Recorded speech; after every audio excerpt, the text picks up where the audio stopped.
mbokk internet bi nuyu nañ leen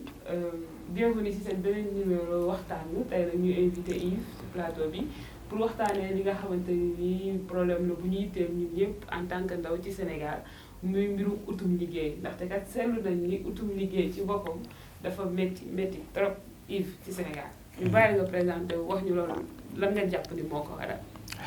waaw salaamaaleykum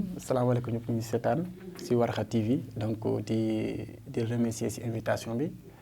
nga indi nag thème bu am solo mais balaa ma si ñëw ma présenté wu ne man maay Yves Islam voilà ma nekk jeune sénégalais di yëngu si wàllum xëyu liggéey xale yi nekk nag activiste. gis def ji li nga def ji am solo ji nga ciy def. moo tax ma ne il faut mu ñëw ci plateau waxtaan na. ñu waxtaanee problématique bu emploi des jeunes. ndaxte quand même quoi que l'on puisse dire au-delà des études des diplômes et tout le fait de chercher un emploi quand même obtenir ko dafa métti trop pour yow difficulté bi fan lay situé wu. d'accord balaa ñuy ñëw si xool dëgg-dëgg problématique il faut ñu contextualiser problème boobu noonu actuellement au niveau Sénégal fu ñu toll. boo jëlee ANSD. nga xam ne mooy kër liggéeykaay boo xam ne état bi moom la fi teg. du gouvernement pour muy seetlu doxi dëkk bi ni muy demee ndax am na développement est-ce que am na ay manquements ñu xool nañu koy corriger boo xoolee ANSD boobu noonu boo jëlee dernier trim bu année 2018 moo ngi fay tënk ne téeméer ndaw yoo jël yoo xam ne seen at weesu na fukki at ak juróom boo jëlee ndaw yooyu téeméer boo si jël fukk ak ñeenti ñoom ñu ngi nekk si niveau boo xam ne mooy tubaab di wax chômage maanaam ñu ngi ut liggéey amuñu ko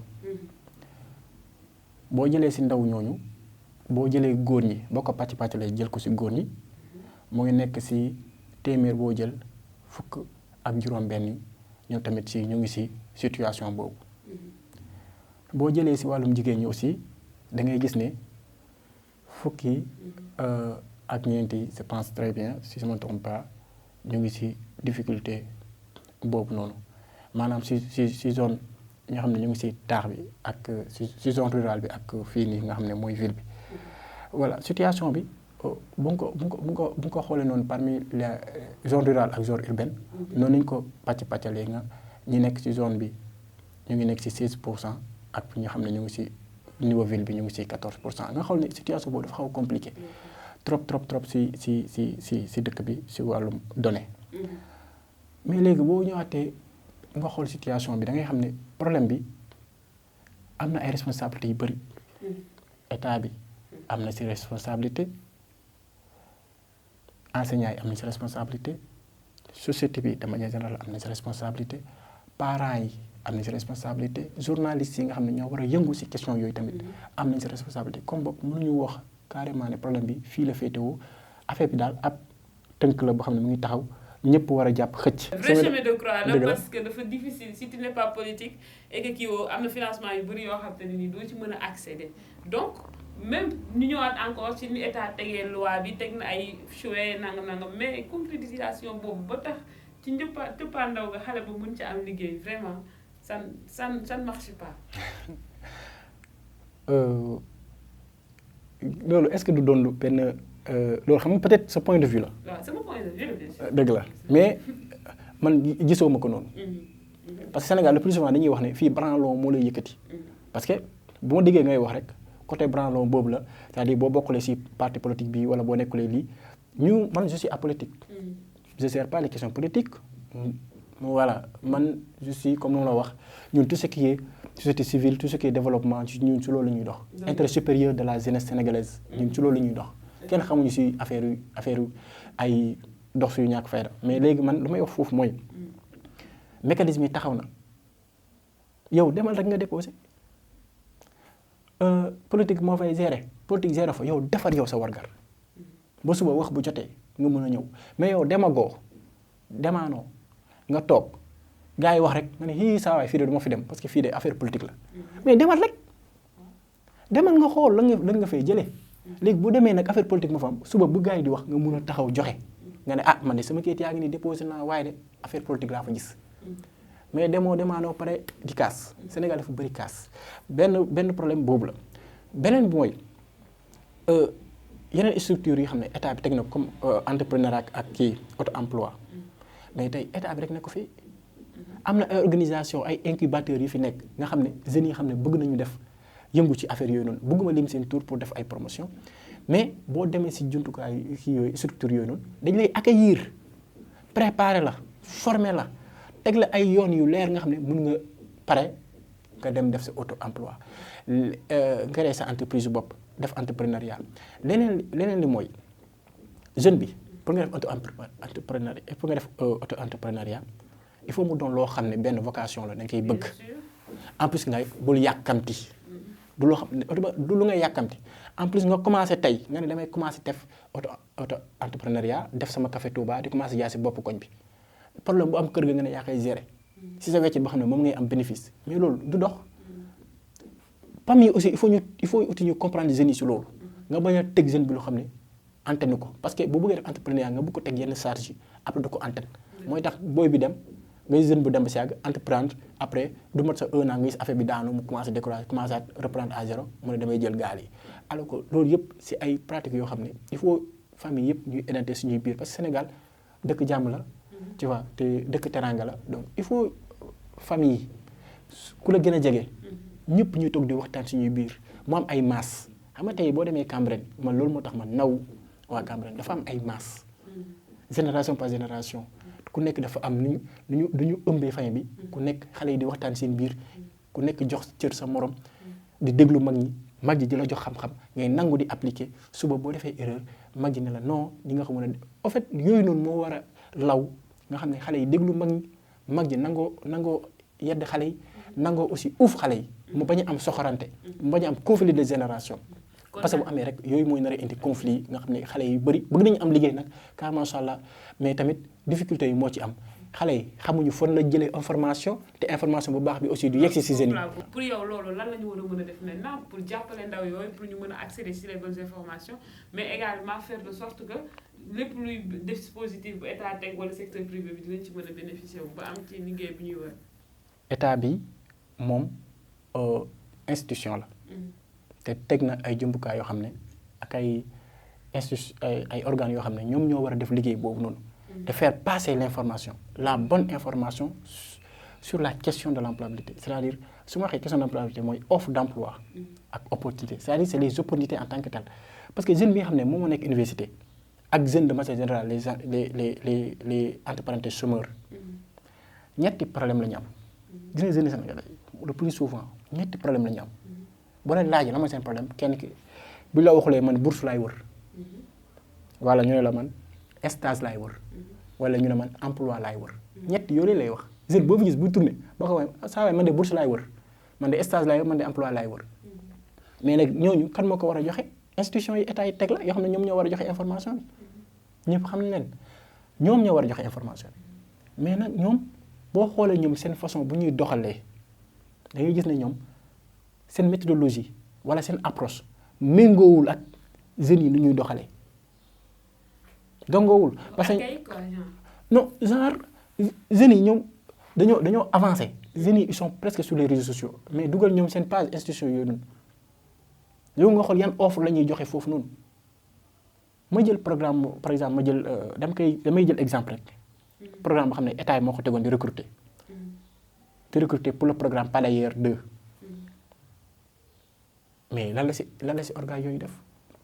est-ce que am na ay débat public yu si am est-ce que lan la ban promotion lañu def pour emmagasiner maximum de jeunes yoo xam ne ñooy dem di déposer lan moo ci am pourtant programme boobu pota état boo jëlee structure yooyu des fois seen responsable politique yi lañ koy jox. waaw ñoom ñu koy wax seen boy yi ñuy dem di déposer. loolu laa xam nga léegi loolu peut-être mu doon perception. man c'est sûr que dañ may jàpp na foofu wax nee naa ne man lu may wax man daf may wóor xaw ma ndax noonu la parce que peut-être lu leen di waxal loolu la man j'en suis pas sûr mais dama ne peut-être ñu koy defee moo baaxul parce que man mënu ma nekk fii yéen normalement structure yooyu noonu wi tullu si dem si état ñoom ñoo ko war a recenser ne weer bu nekk lii mooy opportunité ñu génnee benn genre journal des opportunités bien sûr. ñu partager ko est-ce que mu jar sax ñu def benn émission boo xam ne spécialement sur loolu la mais xoolal ma télé yi ban télé moo fi am bi wax affaire emploi des jeunes bu amee tamit ay affaire da nan ngeen di bindee stage nan ngeen di defee lii après amul benn contenu bu xam ne jeune bi moom la soxla. mais si foofu sax tamit bokk na da ngay teg foofu sa loxo si yeneen i problème benn problème numéro 1 bi mooy problème mu accès à l'information. amuñu ko wax nga ko fii te wax nga li tax amuñu ko seen mécanisme yi kon la ñu war a changer. mais beneen bi mooy également bu fekkee am na tuuti nit yu ci tuuti ndaw yu ci jot am information boobu. naka la ñuy présenter seen. seen demande loolu tam problème la. si da ngay gis ku la indil benn demande d'emploi nga xool ko vraiment soo liggéey lii 2 lignes. doo am envie continuer loolu itam tamit est-ce que duñ ci wax. waaw xam nga tey dëgg la ne institution yi mooy organe xam ne état bi teg na ko fi pour ñu jàllale information yi peut-être circuit bi moo baaxul. jeunes yi tamit ils vont pas vers l'information dañuy xaar information bi fekk leen ci. léegi le minimum d'information xam ne ñëw na fekk leen ci ñu am ko. ñu ne mu ne jeune bi ne ma damay jël sama responsabilité dem déposer. déposer boobu nag dafay indi problème ci côté jeune bi parce que ci biir formation bi bu ñu koy formé. bu ñu nekk CI ba CM2 ba BFM ba kii amul benn module bu lay wax ne nii ngay xëy préparer woo pour nga dem léegi jeune bi mooy takkale. buy dem bu déggee opportunité am na Warkha TV mu ngi joxe emploi day ñëw mu dem ci cybercafé bu nekk ci koñam mu ñëw mu ne ko saa waay man de dama bëggoon benn demande nga bindal ma ko dama bëgg a demander Warkha TV léegi waa ji du moom informaticien la xamoo sax lu affaire di wax xamoon na daal benn waa ji fa ñëwoon déposé woon mu ñëw jël waa ji effacé tur waa ji bindu sa tur noo tudd foo dëkk mu changé defal la sa format rek mooy la baax na nga ne ko sama CV bi mu génnee CV boo xam ne waa ji moo ko defaloon bu yàgg foofu mu génne ko effacé turam dugal ban école nga jàngee mu dugal amul benn cohérence nga jël nga ñëw déposé ko Warkha TV boo koy déposé saa waay nay nga sax imprimer page bi en couleur 200 francs. nayoo da ngaa amul. donc yooyu yëpp da ciy war da lay jaral nga jël sa 2000 francs nga jël 2000 francs au moins. nga tirer document yi mu leer nañ. nga defar ko mu nga xam en fait ci kaw nga être conscient de ça. mais attends nañu waxante dëgg. tey y a pas tout Yves dans tous les coins aussi. waaw mais xam nga tey da ngay am xew. da leen di jaral ñu dépense xaalis bari pour lu ñuy solo. léegi yow tamit xoolal lu temps bu ngay jël pour defar pour préparer wu si loolu loolu la même chose ngay préparer tabaski yoo xam ne ñëwagul noonu ngay préparer fu nga bëgg a liggéey parce que dañuy c'est un projet. liggéey projet la da ngay toog nga tënku nga ne man de maa ngi jàng maa ngi ne di def bac bëgg naa su ma amee sama licence ma liggéeyee Warkha TV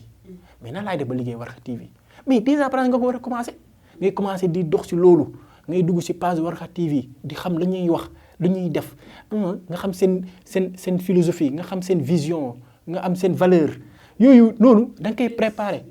nga teg ko Yves, j'ai pas l'impression que t'es au Sénégal ça c'est l'idéal. En fait mais ñun on est pris. waaw léegi dañuy jékki-jékki damay tëdd ba si yàgg rek yow nga envoyé ma benn demande ni ma structure nangam muy recruter rek. waaw ma toog gis ko rek deadline kañ la ñu ne ma après demain ma ni waaw rek commencer remplir. voilà c'est comme ça. mais nag mais loolu nit ki nag lu ñuy wax nit ki. da ngay préparer sa arme nga teg ko. doo xaar ba ñu ne emploi ñëw na nga soog a commencer tëb da ngay bind sa CV non. déjà présent yow yaa ngi def bac rek comment CV préparer sa benn canevas de CV nga dugal information nga xam ne léegi bu ñu nee diw rek bu la dóoree même 5 heures du matin rek boo jógee rek waa ji na la am na dépôt rek yow imprimé nga am te léegi sax gars yi dépassé nañ sax ay am imprimé léegi en ligne entreprise yi bëri léegi dañuy joxe ay email ay genre formulaire. ay formulaire ngay bind wala ay c'est des fois mail sax des fois mail lañ lay jox ne la envoyer sa CV ak sa lettre de motivation jeex na. léegi mais yooyu léegi facile na. mais est-ce que kon tamit warul d'où la nécessité de créer des sessions de formation sur comment écrire son CV. comment faire yooyu bëri na fi de yooyu bëri na fi te amul fay léegi. yooyu bëri na fi te amul fay mais lu mu lay wax rek boo duggee chaque jour ci réseaux sociaux yi. da gis benn organisation wala benn association wala ay étudiants wala ay écoles yoo xam ne dañuy pour def promotion seen école. dañu leen ne ñu ngi may benn module sur rédaction de rapport wala CV wala affaire yooyu. ñu invité jeunes yi c'est pour faire la promotion de leur école mais jeunes yi bu ñu ñëwee foofu noonu xam nañu wax li ñuy def waruñu suivre lu waa ji di wax déedéet dañuy préférer ne naa def selfie wan gars yi ne tey atelier séminaire laa demoon ñoom turu séminaire bi moo def seen cas alors que le contenu nga war a concentrer pour boo demee nga war a mën a bind c'est la même chose jeunes yi ñoo war a jël seen responsabilité fii gis nga boo nekkee xale sa parents ñoom ñoo lay tàggat boo demee ba nekk nag adolescent commencé mag xamee boo jëlee sa dalu waajur sol ko mu yem la xam ne yow yaa mën a actuellement la jël ses responsabilités ne ma lii laa bëgg a doon ëllëg te dama si def xar sama tànk tubéy def si nag ful ak fayda bañ a tooñ kenn bañ a tooñ yàlla bañ a tooñ sama bopp man mii. et puis ñu xam aussi que liggéey bu ndaw amul donc liggéey la rek et puis que amul tamit bon métier de prédestiné en fait tu veux pas dire que man la war a avoir sama bac il faut que ma nekk lii directeur non mënu nekk il faut que tamit ñu xam mu am flexibilité aussi si suñuy xalaat ci suñuy rêve ci suñuy pensée parce que yenn saa nga nekk xale nga ni bëgg naa ba damay am 25 ans am auto am lii nekk lii maintenant tu as 20 ans tu as 23 ans tu te rends compte que ni rêve bi nga amoon ça a changé les réalités ne sont pas les mêmes c'est pas comme tel que je l'ai voulu maintenant là nga am capacité de réadaptation nga réadapté wu xool qu'est-ce que tu peux faire à l'instant T avec tes capacités bu dee jaay café la nga tàmbali bu dee jaay gerte caaf nga tàmbali commencé quoi jox sa bopp perspective ni dans 10 ans kat bëgg naa jóge ci sama bitigu mbagg bi dem ci sama bitig c'est possible sous métier si boppam man laa munta gome man sénégalais nga toog nga ne y a pas de sous métier ban métier nga mën a toog nga ne kii mooy sous métier bi non man damaa mënta comprendre man nga toog léegi est-ce que directeur mooy ay métier mooy liggéey bu mag bi je sais pas léegi sous métier mooy lan jaaykat café bi wala lan non man mënuma comprendre loolu parce que bu nekkee même ku xam ne moo lay toggal restaurant kii bi bon bi xam ne moo lay defaral moo lay toggal wala moo lay fóotal mais kooku du sous métier parce que bu la fóotul lay doo am yére boo sol pour dem kon kan mooy sous métier bi foofu donc man bëggumay gars yi di wax ay y a pas de sous métier du lu ñuy wax parce que c'est une réalité li ñu war a wax mooy na gars yi jël seen responsabilité journalistes yi dañu defar dañu am ay journalistes yoo xam ne dañu spécialisé wu sur la question ñu si def ay débat yu leer génne ay chiffres di si waxtaan pousser jeunes yi ñu ne yoon bi fii la entreprise yi la ñuy recruter entreprise nag naa Sénégal nag liggéey am na fi de ay opportunité ngay jot ay chaque jour wala chaque semaine di nga jot ay tellement d'opportunité te du am ay jeunes yoo xam ne ñu ngi postuler yaa ngi comprendre kon liggéey am na fi entreprise yi ñu ngi def seen ñu ngi def ay effort mais nag gën nañoo mën a gën a def effort bu nekkee opportunité ñuy joxe ñu bañ a def expérience 5 ans 10 ans yooyu mooy sokke jeunes yi. man gis naa benn demande stage buy laaj expérience. voilà léegi loolu boobu benn conseil laay jox foofu sama moromu jeunes yi boo jëlee seen entreprise boo xam ne dañu bind ne ay expérience 5 ans dañu laaj la ni la amal boo amee master saa waay boo amee master. ñu defal la expérience 10 ans te amoo expérience bi saa waay déposé est-ce que yow xalaat nga ne ñi di déposé yëpp am nañu expérience 10 ans boobu mais tenter sa chance dépose bul hésiter foo gis opportunité nga xam ne yow nii tu as cette capacité am nga volonté bi mën nga ko am nga xam-xam yi pour dem vas-y fonce bu nekkee am nga diplôme yi expérience nag. bon am na xam ne dañu siy exiger dañuy def exigeant trop si loolu mais déposer quoi yàqalul la dara tenter sens. il faut ñu tenter sens. et bu ñuy tenter sens qu'il se donne carrément les moyens. de s'en sortir. waaw qu'il se donne les moyens de s'en sortir qu'ils mettent tous les moyens de leur côté. et que structure yi fi nekk ñuy jàllale seen message yi fi ñu ko war a jàllale. ñu gis ne commencé ngeen ci def xam naa ci loolu la ñuy jeexalee. liggéey bu am solo créer ay groupe Facebook. regrouper les jeunes. de sorte que pour que bu information amatee. ñëpp mën ci jotandoo est-ce que mën nga ñëw ci loolu brièvement laataa ñuy tàggatoo. waaw dëgg la ñu dañoo def taxaw seetlu def benn constat mooy lu ñuy wax sànq ci circuit de l'information maanaam tey da ngay nekk Dakar nga jot benn opportunité 1 mois après nga toog waa Ziguinchor wala waa nekk Fongolimbi ci àll bi dañuy toog ñu jot opportunité bi ñu ne leen affaire bi passé na wala ñu ne leen 2 jours léegi 2 jours affaire bi jot ñu ne léegi. pourquoi mu am disparité boobu noonu ñun ñu créé benn communauté ñu tuddee ko la communauté emploi des jeunes du Sénégal carrément ñu créé ko bi ñu ko créé nag c'est pour faire passer l'information la bonne information à nos pères jeunes si opportunité yi xam ne moom moo am léegi opportunité boobu noonu nu ñu ko demee mooy ñu xam ne jeunes yëpp ñu ngi si réseaux sociaux yi bu ñu xam ne réseau bi ñu ngi si réseaux sociaux yi ñu ne nañu créer benn genre groupe WhatsApp ñëpp ñu daj leen foofu ñoo xam ne ñu ngi ut liggéey ñu dugal leen foofu léegi li ñu def mooy bu ñu jotee information bi tey bu nekkee Warkha TV mu ngi am opportunité bu muy joxe par exemple dafa soxla benn je sais pas benn cadreur mu ne man Warkha TV dama recruter benn cadreur bu am master bu ñu ko balancé ñun dañ koy balancé si groupe WhatsApp bi mais groupe WhatsApp bi sa boppam dafa am yeneen dañoo am ay points focaux dans chaque région région yi nekk si Sénégal yi nekk si kii bi Tambacounda Ziguinchor yëpp am na bu ñu balancé si groupe bi les points focaux de chaque région ñoom ils ont l'obligation ñu jël même information à temps réel amul xaar suba ñu balancé ko dans leur région c'est pour permettre que si même moment bi jeunes yi nekk Sénégal yëpp jotandoo l'information bi ñu ne Warkha TV mu ngi soxla liggéey kii bi poste bi léegi jeunes yi yëpp nañ tenter seen sens ku sa sens nekk nga dem def sa entretien nga am ko loolu la ñuy liggéey si groupe boobu noonu te gis nañu benn genre plateforme la boo xam ne mu ngi fonctionner car macha allah gis nañ si jeunes yu bëri xam ne am nañu si liggéey ñi am nañ seen stage ñi am nañ seen bourse ñi ñu ngi jàng ñi xam nga donc benn genre expérience boo xam ne dañu ko doon tenter waxuñu nag ñun ñoo ko moom parce que dañ ko doon benn genre phase test la pour essayer yi xool na affaire bi dina marché mais on a vu que dafa am benn succès boo xam ne ñun sax daf ñoo dépassé ñu bëgg nag bu nekkee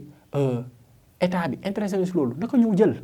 parce que ñoom ñoo am vocation def loolu bu ñëwee ñu jox leen ko après les surtout yoo xam ne ñoom ñoo chargé aussi joxe information bi ñu ñëw jël kii bi ñu gën ko toggaat gën ko defaraat ñu gën ko élargir xam nga mu région yëpp ñu am si ñu jox leen bagage yi gars yi jiitu ko ñu nekk toujours seen ginnaaw parce que état yi ñoom ñoo fi nekk ñu nekk seen ginnaaw ñun juste on est juste des activistes yoo xam ne dañuy travailler si loolu mais amuñu moyen lu ñu am mooy suñu idée la ñu am ak suñu xam-xam ñu ñëw partager ko avec les jeunes te gis nañ jeunes yi bëri ñëw nañu bokk si ñu dem beneen lu may wax mooy état bi ñu xool lu ñu sécuriser notre frontière tu vois xale yi dañuy dugg ko génn tey mënuñoo xam jeunes yi xam ne ay sénégalais ak non sénégalais peut-être état bi à leur niveau mën na ko xam nous on sait pas tu vois mais mën na si gën a xool ñu xool nan la ñuy defaree ay carte de séjour pour ñoo xam ne ñu ngi dugg si dëkk bi di génn te dëkkuñu fi aussi là ça permet aussi de un peu xam nga ñu fluidifier un peu yokk un peu sécurité bi au niveau du Sénégal voilà. Ok merci chers internautes gis ngeen ni y avait énormément de choses à dire ci côté emploi des jeunes parce que vraiment c'est une difficulté la bu fit nekk ñun ñëpp nous sommes conscients que ni jeunes yi bëgg nañu liggéey amuñu liggéey que ni jeunes yi tamit yenn ñu ci bëri amuñu qualification yi war pour que ñu mën a am liggéey looloo taxoon tey ñu invité fi ci seen émission waxtaan donc si li ñu mën a jàngat daal ci li ñu war a mën a tànn ci waxtaan bi bokk na ci le constat est là nous sommes xam nañ ni liggéey amul mais également li koy waral bokk na ci ñàkk xam fan la information bi di jógee ak dem postuler ca ba mu waree mais également booy postuler itam am na doxalin ak manin façon boo war a mën a def pour postuler pour que sax nga mën a am chance su décrocher le travail donc mais itam jàpp nañ ni kenn warta xeeb liggéey su métier amul loolu la Yves wax nee na sax moom admettrul terme boobu parce que tamit muy dëgg nag ndaxte ku ci nekk ci li nga nekk rek métier la ci yow dans la mesure où mu lay fajal sa soxla ba pare itam sax Freud doon na ko wax ci dialectique entre le maître et l'esclave maître bi jàpp ni mujj bi sax la question qui s'est posée mooy entre le maître et l'esclave qui est vraiment le maître et qui est l'esclave parce que le maître est tellement dépendant de son esclave que sans son esclave il ne peut pas faire des choses donc kenn ku ci nekk ca la nga nekk gaynde njaay nga ci ca la nga nekk jàmbaar nga ci ca la nga nekk mën ko xarañ ko loolu jàppal ni loolu mooy sa métier ñu ngi lay jox rendez-vous très prochainement ci seen beneen émission waxtaan d'ici là portez-vous bien jërëjëf